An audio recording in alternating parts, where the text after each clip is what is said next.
پھر تو تجھے کاغذوں سے پیار رہا تو اب کس بات کا انتظار؟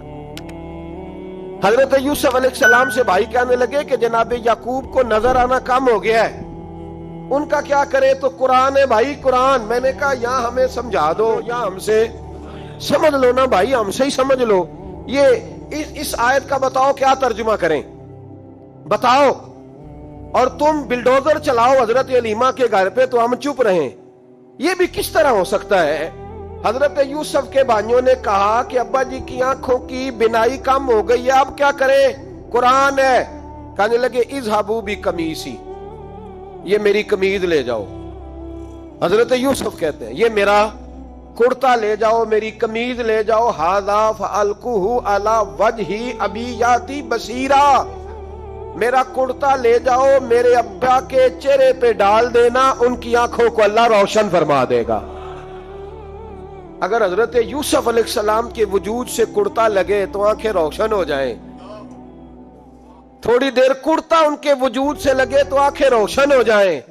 اور جناب حلیمہ کے کمرے میں، حجرے میں، گھر میں تو 4 سال میرے نبی گھومتے رہے، وہاں آرام کرتے رہے، وہاں تو حضرت جبریل ان کا دیدار کرنے آتے رہے، وہاں تو فرشتے اس گھر کو جھک جھک کر دیکھتے رہے۔ وہ مکان جنت نظیر جہاں اللہ کی ساری رحمتیں برستی رہی، اس میں تبرک ہی کوئی نہیں، اس میں برکت ہی کوئی نہیں۔ آؤ، یہ تو بات ہے نا حضرت یوسف علیہ السلام کی، بخاری مسلم۔ میں نے کہا کہ یار یہاں تو یہ حدیث علیحدہ کر، یا پھر ہمیں اس حدیث کا ترجمہ بتاؤ۔ بات بھی کسی معمولی ہستی کی نہیں، جناب سیدہ عائشہ صدیقہ کی بڑی بہن، حضرت ابو بکر صدیق کی بڑی صاحبزادی، اور وہ والی بی بی جسے میرے نبی نے پیار ہی بڑا کیا ہے، حضور کے لیے غار ثور میں کھانا لے کے جانے والی حضرت اسماء بنت ابی بکر صدیق، وہ کہتی ہیں میرے پاس مصطفیٰ کا ایک جبہ تھا، حضور کا ایک جبہ، کون سا؟ جسے میرے نبی نے کچھ دفعہ یا ایک دفعہ پہنا تھا۔ تو کہا اماں جی پھر آپ نے کیا کیا؟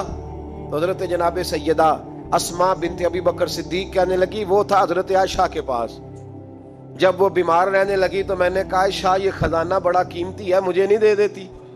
وہ جبہ میں نے لے لیا، بخاری مسلم ہے، بخاری مسلم۔ تو حضرت جناب سیدہ اسماء بنت ابی بکر صدیق سے لوگوں نے پوچھا اماں جی آپ کیا کرتی ہیں؟ فرماتی ہیں جس بیمار کو کہیں سے شفا نہیں ملتی لوگ اسے میرے پاس لاتے، میں اس جبے کا ایک کونا پکڑ کے پانی کے پیالے میں ڈبوتی، اور پھر وہ پانی بیمار کو پلاتی تو اللہ اسے ہر بیماری سے شفا عطا فرما دیتا، اللہ اسے ہر بیماری سے۔ میرے اعلی حضرت فرمانے لگے لا ورب العرش، جس کو جو ملا ان سے ملا، قسم اٹھا کے کہتے ہیں لا ورب العرش، جس کو جو ملا ان سے ملا۔ بٹتی ہے کونین میں نعمت رسول اللہ کی، بٹتی ہے کونین میں نعمت رسول اللہ کی، اور سورج الٹے پاؤں پلٹے، چاند اشارے سے ہو چاک، اندھے نجدی دیکھ لے قدرت رسول اللہ کی، اندھے نجدی دیکھ لے قدرت رسول اللہ کی صلی اللہ ہو۔ یار ہم کیا کریں، ہم کدھر جائیں؟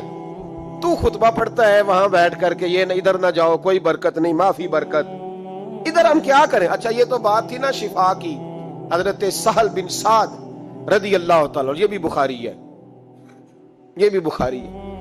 حضرت سہل بن سعد کہتے ہیں ایک بی بی حضور کی بارگاہ میں آئی، اس نے آ کے حضور کی خدمت عالی مرتبت میں عرض کی حضور میں جب بھی آتی ہوں کرتا یہی پہنا ہوتا ہے آپ نے، یا رسول اللہ صلی اللہ علیہ وسلم، اور اس کو تو اتنے پیوند لگے ہیں کہ گنے نہیں جاتے، تو حضور اگر اجازت دے تو ایک کرتا نہ بنوا لوں آپ کے لیے؟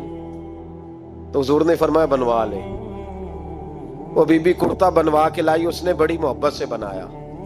اس زمانے میں جو کوئی نقش و نگار ہوتے تھے اس نے سجائے اپنے انداز میں، اب اس نے پیار سے بنایا، محبت سے بنایا، یہ بھی باتیں صحیح ہیں، پر اصل جملہ جس سے مزہ آئے گا وہ یہ ہے، وہ آندھی ہے میں بڑی ریج نہ بنایا، میں بڑی، اب اس میں جو درد ہے وہ میں اردو کا جملہ ڈھونڈ کے لاؤں تو ملتا نہیں مجھے، کہتی ہے میں ریج نہ بنایا، تو محبوب پاک کی بارگاہ میں لا کے تھال میں پیش کیا۔